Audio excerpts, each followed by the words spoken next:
It's time to accelerate. Hey friends, this is Andy. Welcome to episode 554 of Accelerate, the sales podcast of record where I hold in-depth conversations with today's leading experts in sales, marketing, and leadership 6 days a week. It's Monday. It's the start of a brand new week, and among the many hot topics we're going to be talking about this week on the show with my guests are, one, the future of sales training. We're going to talk about that today and what we can do to fix the broken sales model. We're going to talk about how to become a power connector, meaning how to build a really effective network of connections. We're going to talk about how to achieve excellence in all that you do with the author of a best-selling book called The Difference When Good Enough Isn't Enough. And we're going to talk about how to perfect your sales forecasting. So coming up on the show today is my guest, Burt. Connor is the COO at Lessonly. Lessonly is a next-generation team learning platform. And we're going to talk about why sales training is broken and what we can all do, how we can all contribute to fixing it going forward into the future. Now, if you'd like to see the show notes for this episode, go to andypaul.com/554. You'll find timestamp breakdown of this conversation and all conversations on Accelerate there. Check it out.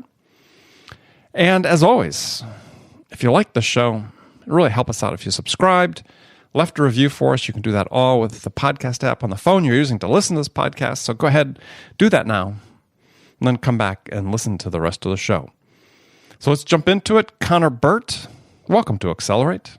Hey, thanks, Andy. Great to be here.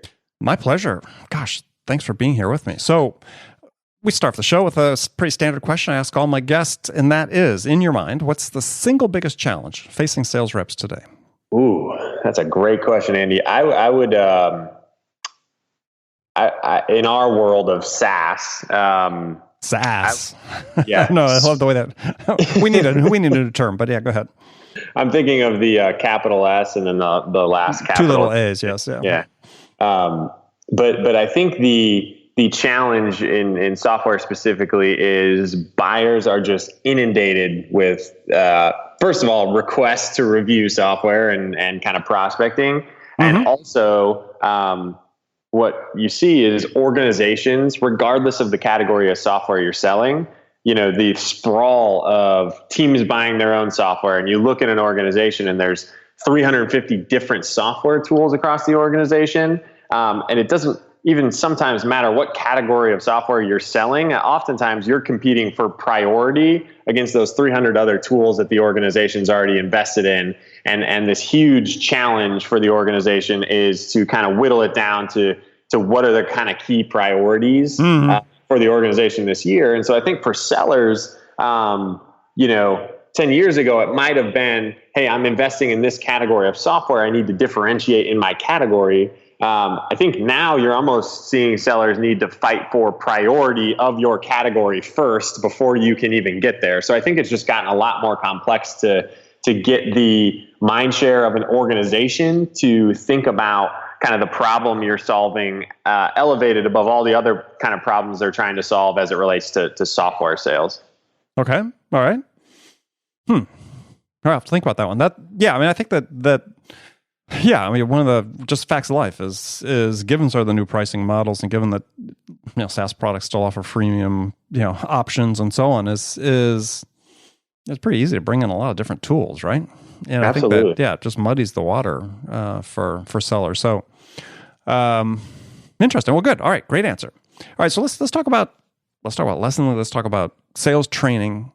So another sort of broad question is, in your mind, why is sales training so broken? Yeah, that's a great question. I think the first thing I would say there, Andy, is you think about an organization of any size. Let's say they're north of 100 employees and they've got at least 20 or 25 reps. I think one of the things and this trend that we're seeing is, number one, is sales training is broken because everybody wants to enable sales. So they're kind of the driving engine of the organization. So you think about it, it's like, HR wants to enable them on something. Marketing wants to enable them on the latest piece of content and the greatest new ebook they pushed out. Product has this great feature that's just going to change the game.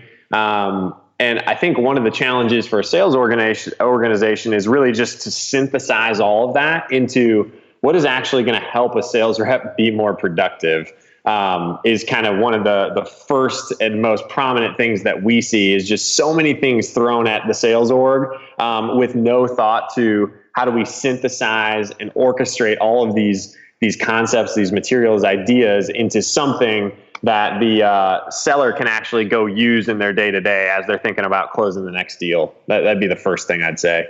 Yeah, well, I think you can certainly see that, right? Because, I mean, if you look at it as sales is a channel, and everybody wants access to the channel, right? That's the channel to the customer. Everybody wants access to that. They want to influence it somehow.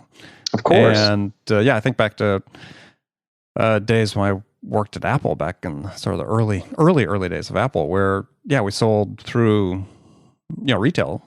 And, everybody wanted access to the retail channel. All the product managers had their own little project they wanted to get out there.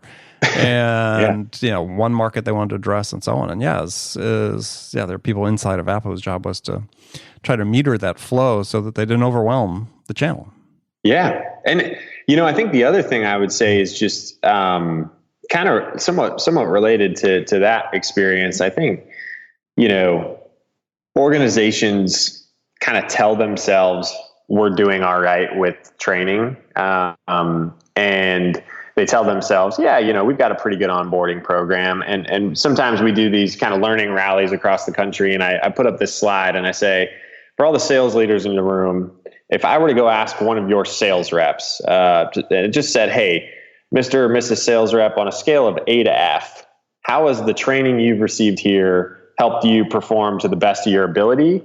I kind of let that sit. And most of the sales leaders in the room, you can kind of feel this like pit in their stomach forming, and they're thinking to themselves, like, when I've asked that directly to them, most of them say, that we'd probably give ourselves, a B or a C, or the reps would give us a B or a C. And so I think the problem with sales training today is, number one, we don't recognize that it's even a problem, and it gets put on the back burner to all the other kind of sales management functions, whether that's just deal management, forecasting, hiring, and it gets pushed down and down the priority list. And there isn't enough of a recognition that for the individual seller, we're actually failing them from a training perspective would be the kind of second thing I'd mention there. Yeah. Well, I mean, sort of the data somewhat supports that, right? I mean, we hear about, and now whether, again, there's all sorts of data, different data that's out there about, sales rep productivity is stagnant at relatively low levels, and the investment in sales. I mean, a professor from Harvard Business School is saying that the annual expenditure in the U.S. on sales is like $92 billion. Not in sales training, but in sales, right? So we have this huge investment at stake in sales. Wow. And what we do is we bring them together once or twice a year and put them in a classroom and teach them something that they've forgotten by the time they walk out the door. Exactly. And I think that's a good point too. I remember reading Mark Roberge from HubSpot's book. Sales Acceleration Formula, great book. Yeah, I loved it. One of the pieces I really remember was, essentially HubSpot in kind of early days was at this juncture where, we have, let's say 50 reps.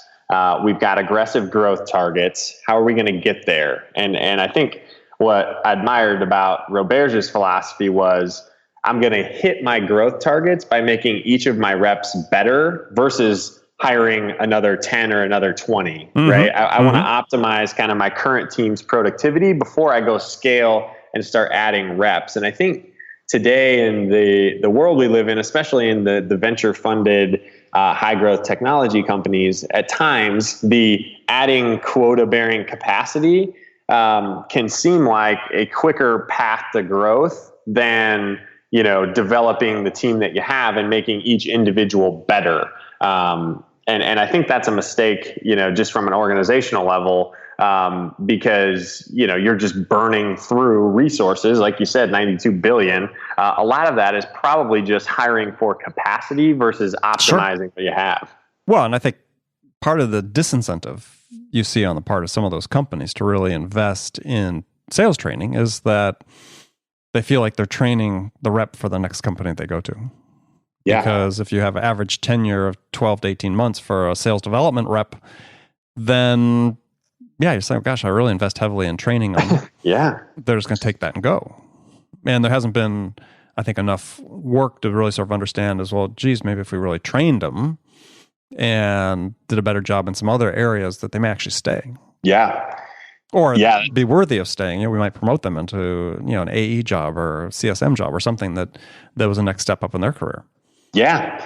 Yeah. That's interesting. That also reminds me, there's a gentleman that I've only had a couple of conversations with him, but he ran sales at a software company called Acquia. And we were just kind of sharing ideas and strategies. He had taken their team from something like 25 reps to something like 200 in a couple of years. And one of the things that stuck out with me is he had shared that they kind of thought about hiring in two ways. One was, we can develop our bench of sellers from an SDR model, or we can hire experienced or semi-experienced even people off the street. And this was a fairly inside sales model, nothing super enterprise. And he shared me, over the course of that kind of scale period, his reps that he promoted at the end of their first year were 60% more productive than the reps that they hired off the street and tried to bring into the business and, quote unquote, had experience and knew how to sell, which I thought it just kind of rung true with me of, developing talent in-house and bringing people up. If you do it right, I think seems like it can have, real benefits. Well, yeah. And I think that gets back to training, because if it really depends on your perspective when you hire.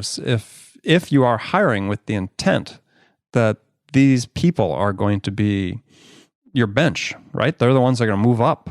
Yeah. Then you have a different perspective on the capabilities and the qualities and the characteristics, the traits, the basic habits that you're hiring.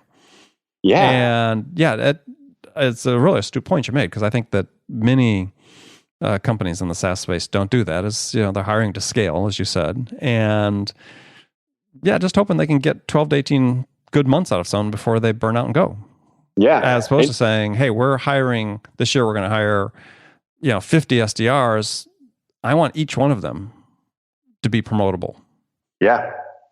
Yeah, absolutely. And you got to think, I don't have any stats for you, but you got to think, to your point, that 12 or 18 month tenure and people turning over, to some degree, I'm sure you can't eliminate it, goes down when the individual at the other end of your SDR team actually feels, like they have a path, they're being invested in, they're getting better, they're being challenged. And you got to think that makes a difference on things like turnover in those types of roles.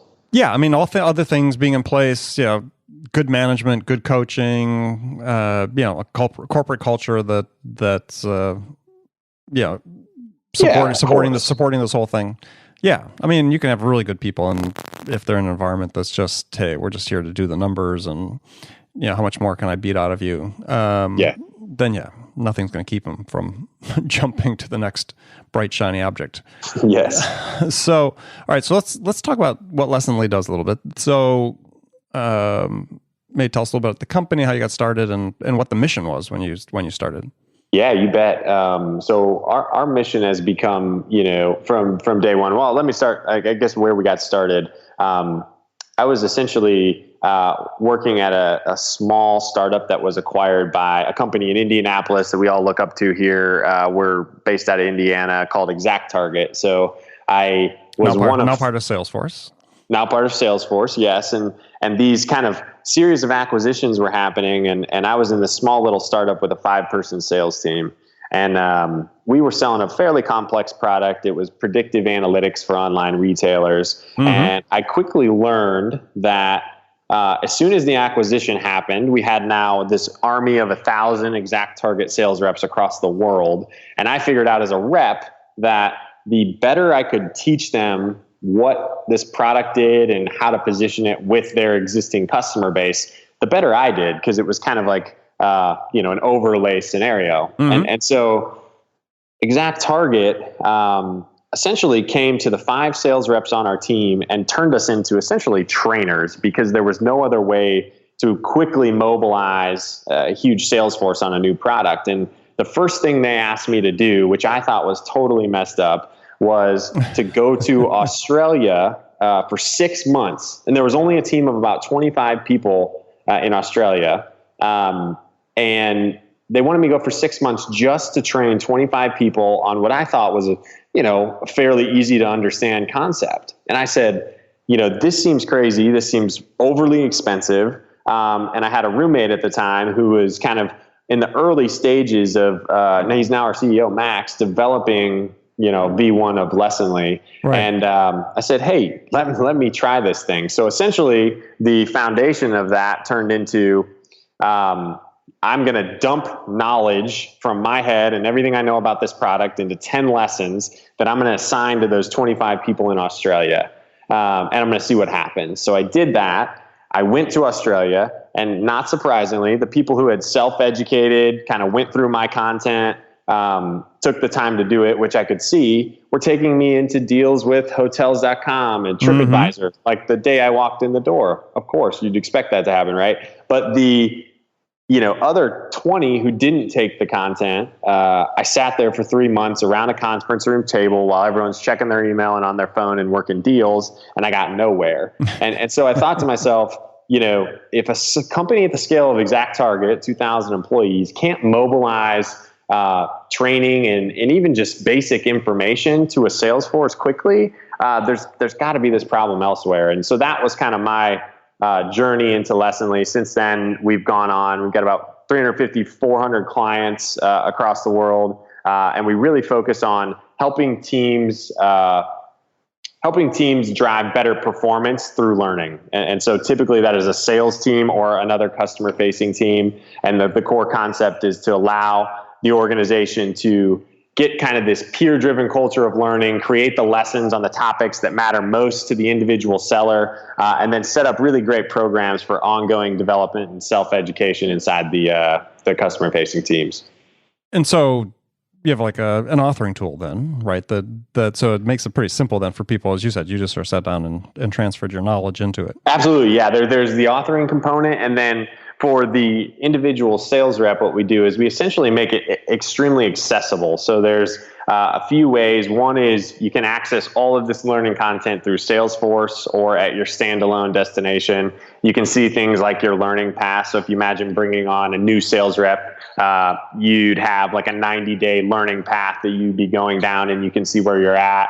And then finally, we usually give the organization access via a simple Chrome extension. So if I'm browsing anywhere on the internet, I'm a knowledge worker, I'm working in Salesforce doing my thing, I can revisit that training material that I've already been through. So we try to bring the idea of these fundamental lessons into your kind of day-to-day working world, which often relies on your computer and the web and everywhere you're spending your time. And so with your customers, I mean, is the emphasis, I'm sort of curious about the training that they develop, because there is this acknowledged problem that getting sales professionals to invest their own time in learning is really difficult. Yeah. So do your customers, are they setting aside time during the day where they want people to engage in the learning, or is it situational? Hey, I'm getting ready to go on a call, I'm going to pull something up and look at it. I mean, how's it sort of basically used? Yeah, I would say most customers use it. They don't necessarily set aside time. I think the interesting thing is when the organization does a good job. So one of our great customers is a software company out of DC called Fiscal Note. We've learned a lot from them. And give you an example, essentially what they've done is they've invested a lot upfront in the content, and that content comes from both management and sales enablement, but also individual reps. So win reviews of deals, like individual in the pit, this is how I won this deal, could be a lesson. And what they're doing and what they're finding is when we organize this content well, when we make it relevant, our reps are probably going to engage because they see that it benefits them.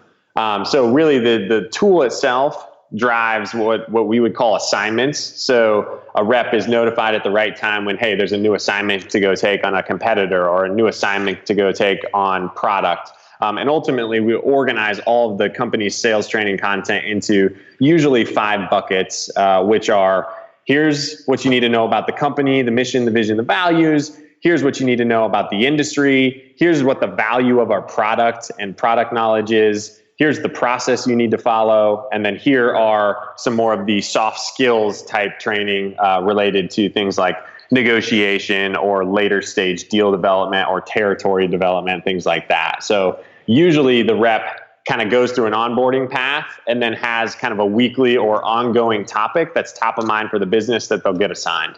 So a manager will assign it? Yeah, usually a manager. Okay.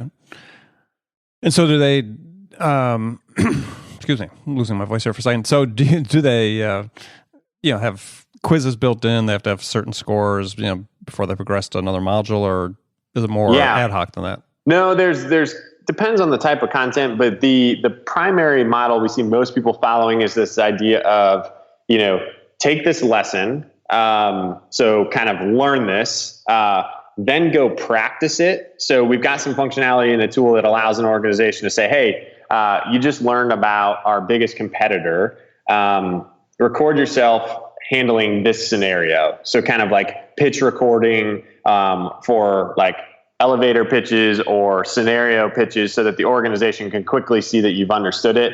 Part of that sometimes is an actual assessment in terms of multiple choice. That's usually more relevant for like product type stuff. And then ultimately we measure those things to see if it's impacting performance. So things like a Salesforce integration for our customers are relevant to see, hey, I ran this big training campaign against these two competitors. Let's actually see if our win rates went up against those competitors. So we really try to drive into, is training impacting performance, which is a really hard thing to kind of measure, but you can certainly start to correlate some things and try to understand if your training is actually working. Yeah, well, I think the important qualifier there with correlations, but I that is one of the key points that CEOs surveyed about sales training bring up most frequently is I can't calculate an ROI on it. Yeah, it's tough, and I think the place most of our customers start, Andy, is to demonstrate that it's working is ramp times, because it's so important to a scaling business. So before I implemented training program X, my ramp time was 120 days, and now I've cut that in half, right? Because it's more organized, it's better content, different delivery methods.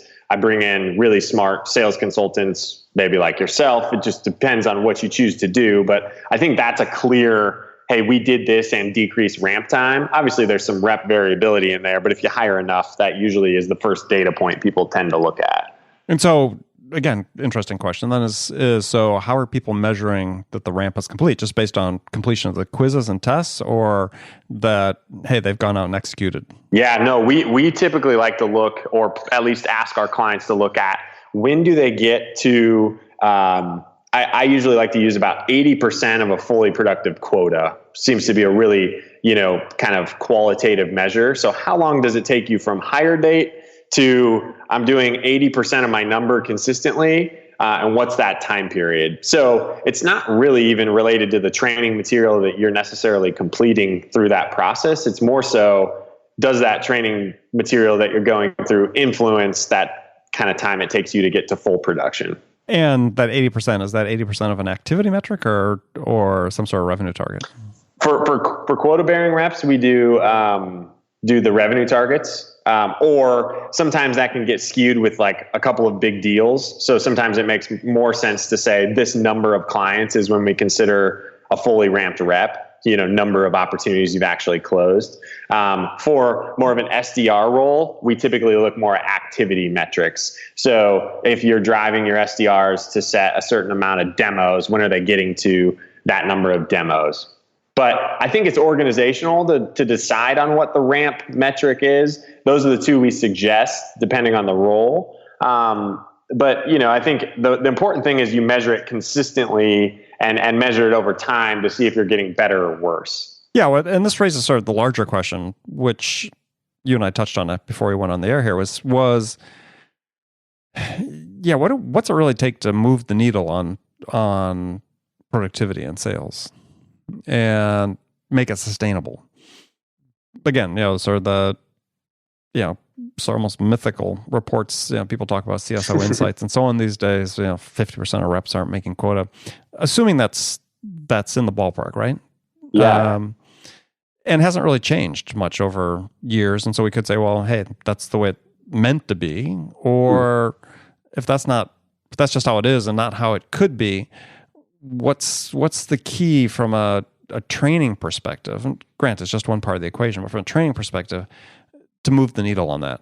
Yeah, I think it's a really interesting question, because you're right. It is one lever to get things moving. So I think the kind of what I mentioned earlier around getting it to the right priority level in the organization has to be number one, because if you don't prioritize it at an organizational level and you don't have the right philosophy on development at large, and you don't value the individual growth of your sellers, it's going to be really hard to design programs that, actually move the needle. So I'd say the priority is first. I think from there, typically what I would suggest as a starting point to customers is, we like to think of this problem of training needs to be solved by one or two people in the organization. And oftentimes the knowledge of being a good seller lives inside your sales org somewhere. So it's probably some of your better reps. It's probably some of your better managers, or even some of your SDRs who have learned things along the way about your product, your industry, your positioning.